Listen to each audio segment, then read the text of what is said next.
Honorable Senator Abbas. I want to agree that definitely in the distribution of sporting facilities, the northeastern region of this country has not received its due consideration. And that is why, Honorable Speaker, we have made the transformative decision to now develop infrastructure in the context of a master plan, so that we don't do it at individual whim, where a person decides this one will go to this corner.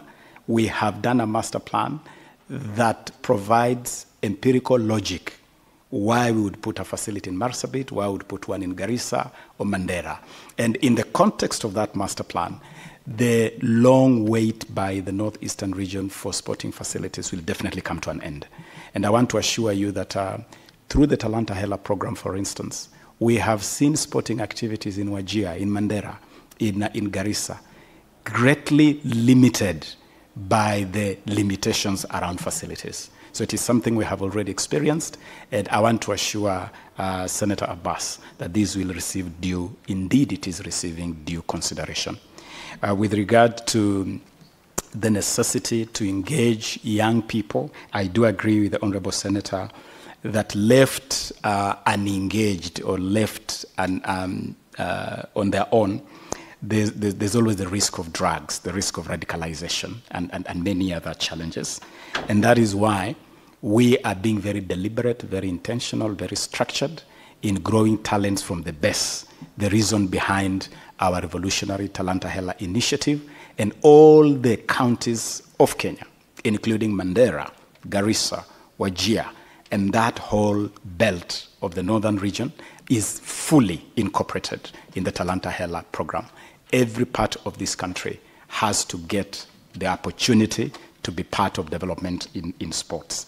And of course, we are also happy that the competitive, very transparent, very accountable process gave this country a fine Kenyan young man from that region who we believe is up to the task of delivering in this position. I thank you, Honorable Chair. Thank you, CS. Senator Fatuma Dulo. Chair, Mr. Speaker, thank you very much, and CS, welcome to the Senate. First, let me say congratulations to one competitor who was against me in the last race of Senate in the name of Noor Mohammed, that I'm happy the government has given him an opportunity to serve in the fund. Number two, Mr. Speaker, I wanted to ask CS, of course, Senator Abbas has asked about the counties. 2013, the government of Kenya has promised to build stadia in most of the counties. And if I may speak for Isiolo County, we have a very small stadium that is being constructed by the county government. And I think maybe in future, the county government or national government should be able to work together with county government to come up with a better stadium so that you complement each other and come up with a proper stadium that will serve Kenyans. Finally, Mr. Speaker, if you can allow me, if you don't cut me short, just one more question on the other second part. Mr. Speaker, I just wanted to know how are the projects identified by the sports fund to be financed by the board? Thank you.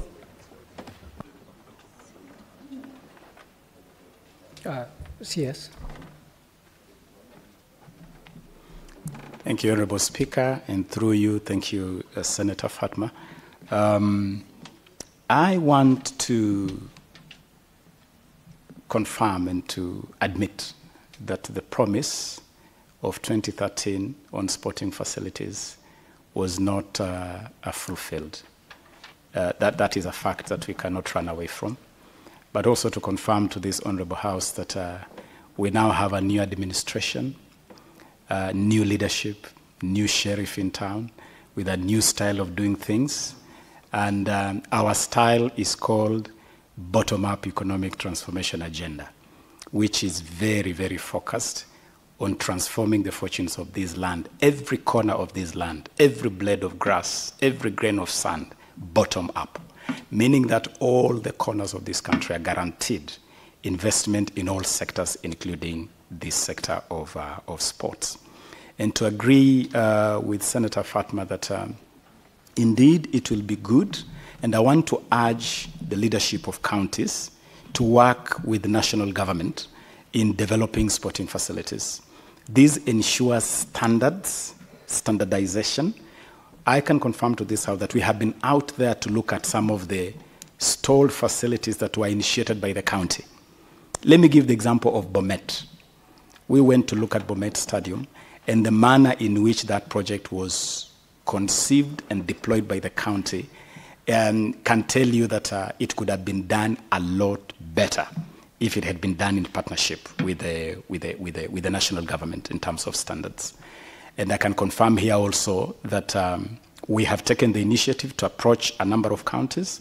For instance, we have agreed formally with the county government of Kakamega on completion of Buhungu Stadium, and we have agreed on a certain way of doing it in a manner that meets CAF and FIFA standards. We have also done the same with the stadium in Olkalau. We are doing the same with now in Bomet. We are making an intervention in Bomet. We are making an intervention in areas where we believe definitely county governments working with national governments will deliver better. And so even in Isiolo, we should be able to do better in terms of what is going on with the stadium in Isiolo. I thank you, Honorable Speaker. Senator.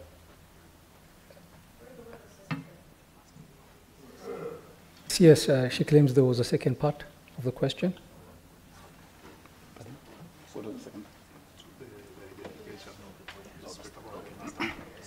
Yes, that is a significant part of the question. The logic, the procedure, how we identify projects. And I did mention at the beginning of my answer that we came into office and found all these stalled facilities all over the place. Wote in Makueni, Kamarin in Elgeyo Marakwet, Marsabit, and all over the place. And one of the things we noted right away was that there was no logic in the selection of some of these projects. And that's where we now have a master plan. The Sports Infrastructure Master Plan provides logic for each of these projects. I'll give an example. There was a plan to do an international stadium in Kamarin in Elgeyo Marakwet County. Upon consultations and empirical logic, we realized no one will ever go to compete in Kamarin because of the high altitude. It is a training place, not a competing place. And so we have decided to do an elite training center, an elite high altitude training center, instead of an international stadium. So we now have a frame that is logically conceived, which we believe will be able to fix this challenge and make sure that every corner of Kenya is reached in a logical manner and not left to the whims of individuals. I submit. Senator Margaret Kamar. Thank you, Mr. Speaker, for the opportunity. I want to thank the Minister for re-energizing the sector, and we believe he will be able to do well if he implements what he has presented before us today. As I seek a clarification on one statement he made, I also want to congratulate Kevin Kiptum, the new marathon world record breaker. And the Minister already awarded him the 5 million, and we thank him for that, to re-energize the whole sector. This is actually a member from my own village where I was born. But I wanted to get clarification, Mr. Speaker. When you pay a world record breaker the award of 5 million, does he still get the award of the gold? Because you can get gold without being a world record breaker. It was not clear to me whether when you break the record, you are given an additional award so that you are excited, so that our youth can move on to break records because they know there are two different awards. Is it still the same one? The same golden one of gold, or you are giving over and above that? Otherwise, Kiptum, I say congratulations. Thank you, Senator. I would would want us to take the last two questions, then you can answer all the three questions. The last two questions will be asked by Senator Cherargei and Senator Mohamed Chute. Senator Mohamed Chute. Thank you very much, Honorable Speaker. I have two questions, but one I will ask now, the other one later on. Mr. Speaker, let me take this opportunity to thank our CS for coming here today, and also thank him immensely for the contributions he has made to this country, both as a politician and also as a CS. Similarly, Mr. Speaker, I would want to thank the CS for a successful bid of AFCON sports games. Mr. Speaker, let me also take this opportunity to join my fellow senators, both Abbas and Ebo Senator Dulo from Isiolo, to congratulate His Excellency, our beloved President, Dr. Samuel Ruto, for appointing our able CEO Sports Fund, a young Senate aspirant, and also who has worked for IBC for many years. And Mr. Speaker, you will find this gentleman in the office from 6 a.m. to 11 p.m. Senator Chute, I was expecting you to ask for a supplementary question. My question will be very short, Mr. Speaker. This guy comes from Isiolo. On behalf of the people of Marsabit and Isiolo, I want to congratulate him. Thank you very much for the good job you are doing. My question, Mr. Speaker, is about Marsabit Stadium. The CS has elaborately said, and he said it very well. He knows about Marsabit very well. But I wanted to know from the CS, if he has gone to Marsabit, to look at the collapsing structures. An amendment to the law that we passed here in 2016, I expect to see a legislative proposal here, because that is something that has the potential of embarrassing this country in a very bad way. Lastly, Mr. Speaker, is on management of federations. Many of our federations pose a great challenge to the ministry, and I understand about sports very well. Apart from politics, the only other thing that I engage in so deeply is sports, and I'm a lover of sports. And I know the challenge that we have with our federations, Mr. Speaker. And I'd wish to hear from the CS, what is his plan? What is his plan on how to better manage and at least guide? I know because of international obligations that Kenya has signed on to with many other global bodies, his hands are tied on many other aspects. But at least there are those that we can resolve locally. Athletics, for example, hasn't had elections for over a decade. Yet some of the people that have taken the government to court, I see them sometimes in the company of a CS doing certain responsibilities. So what is his plan in unlocking this challenge that we have with our federations? Thank you for your kind consideration, Chair. Speaker. Cabinet Secretary, I think there are 4 questions. Thank you, Honourable Speaker. I will take them in reverse order, starting with the question posed by the Honourable Majority Leader. I want to agree that doping is a matter of, I would actually even call it a matter of national interest, a matter of strategic national interest.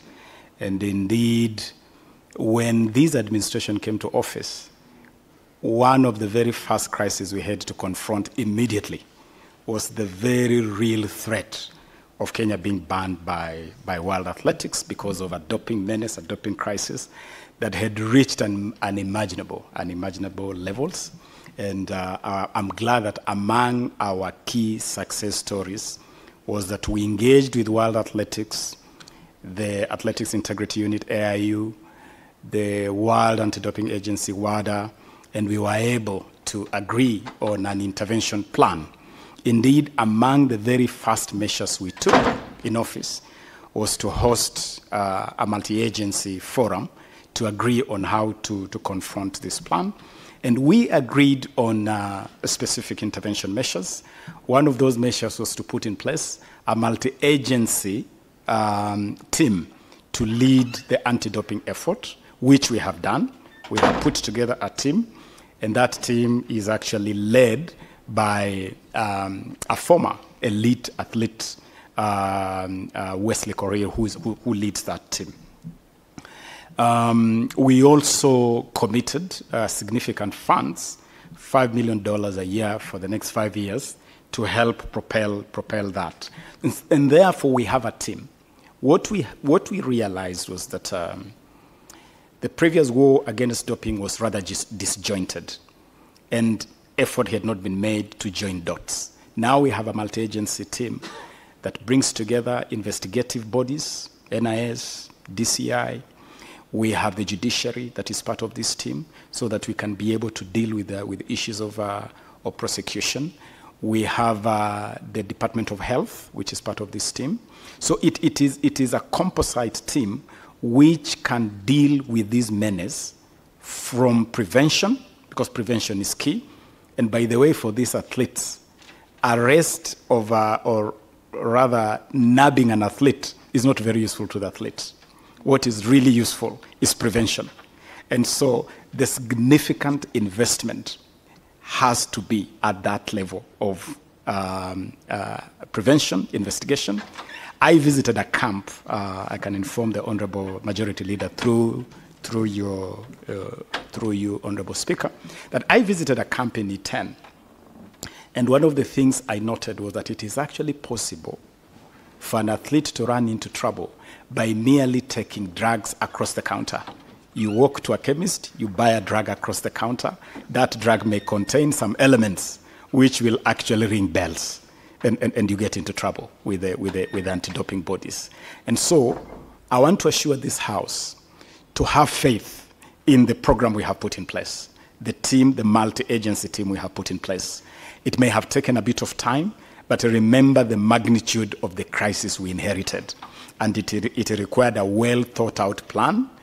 Indeed, when the president of World Athletics, Lord Sebastian Coe, visited Kenya in January this year, he sympathized with us, and that is why World Athletics agreed with the plan that we put on the table. I want to assure the Honorable Majority Leader in this House that we'll definitely move with greater haste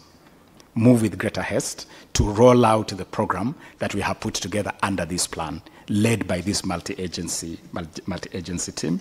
We will also be more available, but I can also tell this House that there are investigations that are at a very advanced level, at the advanced stage.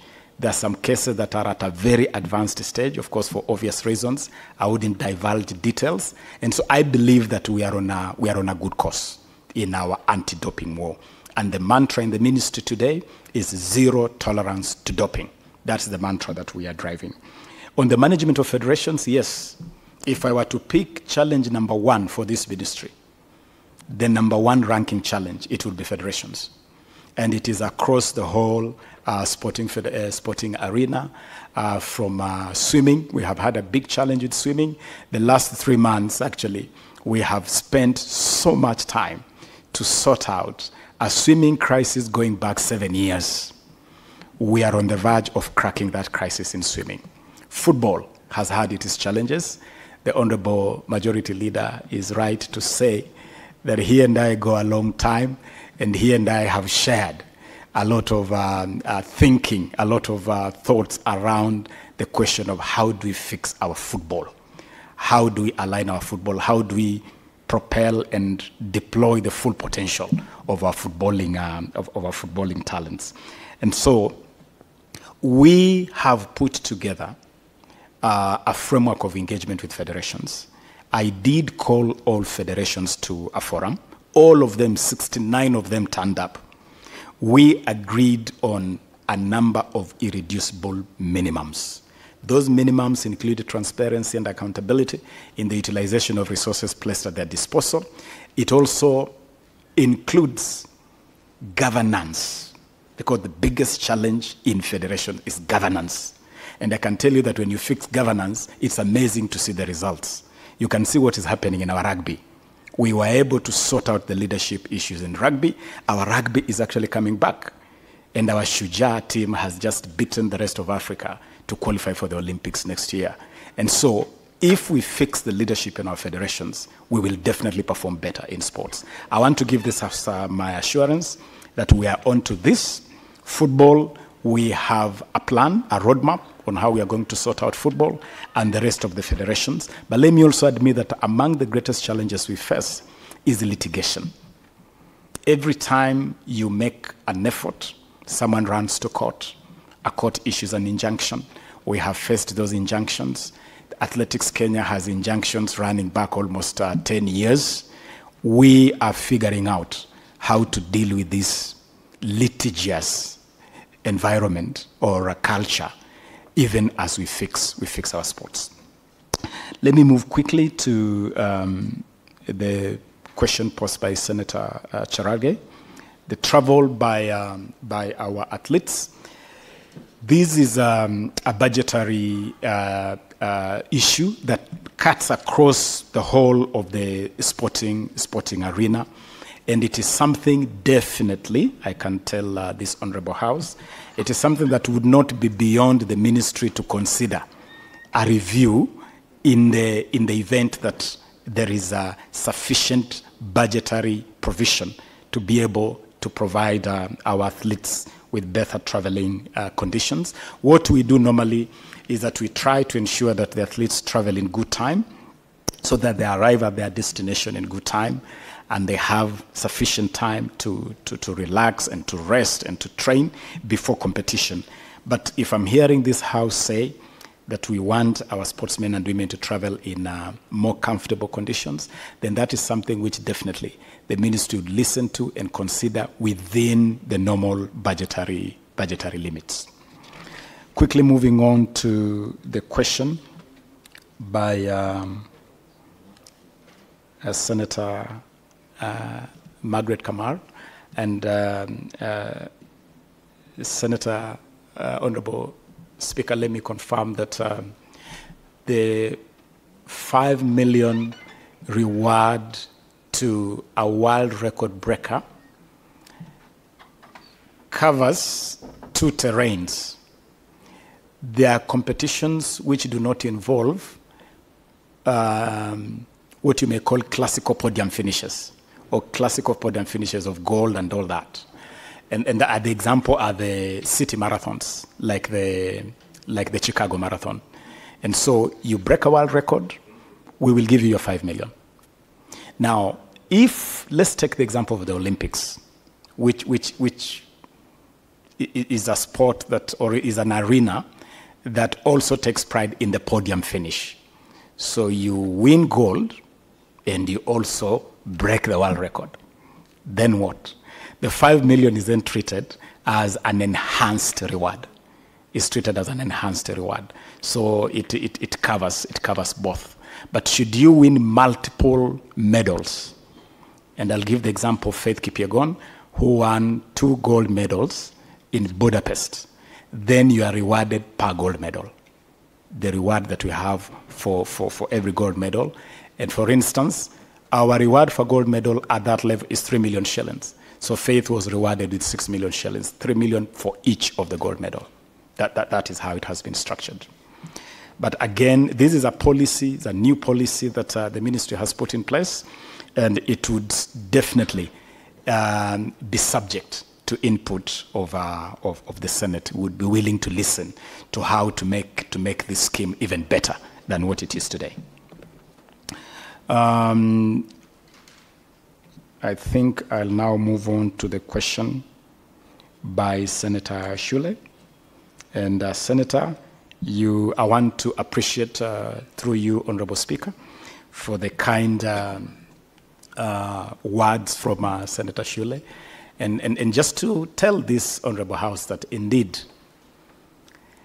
we inherited a total mess in this sporting arena, a total mess. We came to office, we found Kenya suspended by FIFA, we found a crisis with doping, crisis in swimming, crisis in handball.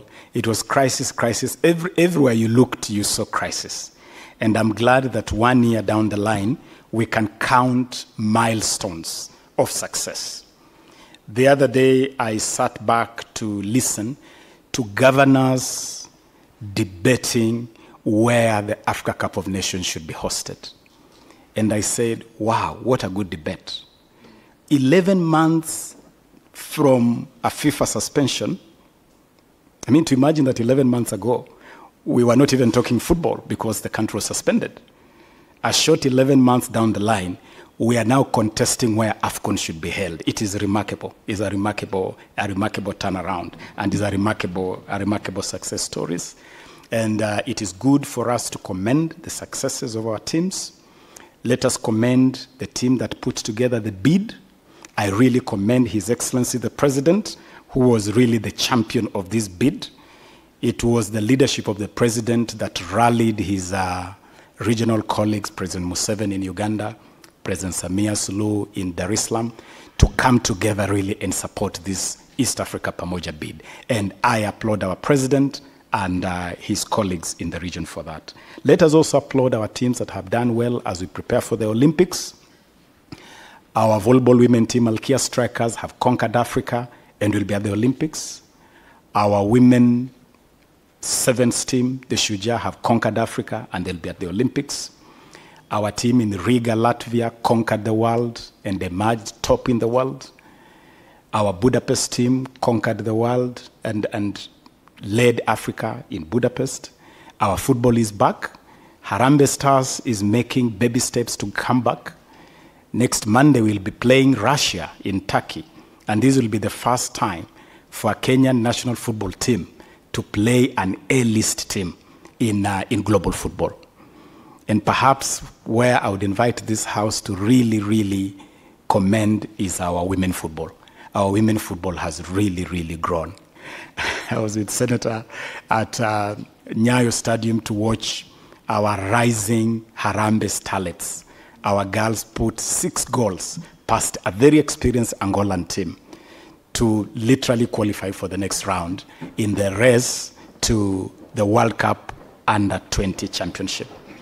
And before that, the senior women team, the Harambee Starlets, did something that no Kenyan team has ever done, to beat a Cameroonian team in a competitive game when they knocked out Cameroon in the qualifiers for the Women Africa Cup of Nations. And we are now preparing this team to face the next round, and we have a lot of faith that they will qualify for the competition. So overall, our sports is at a good level, and I believe that we are making good progress. I beseech this House, I ask this House to support the efforts we are rolling out under the bottom-up economic transformation agenda in this sector of sports. I submit, Honorable Speaker. Thank you very much, Cabinet Secretary. At this point, we will give you leave. Thank you very much for answering all the questions, and thank you for the good job you're doing at the Ministry, and we wish you all the best. Thank you, Cabinet Secretary, and your team.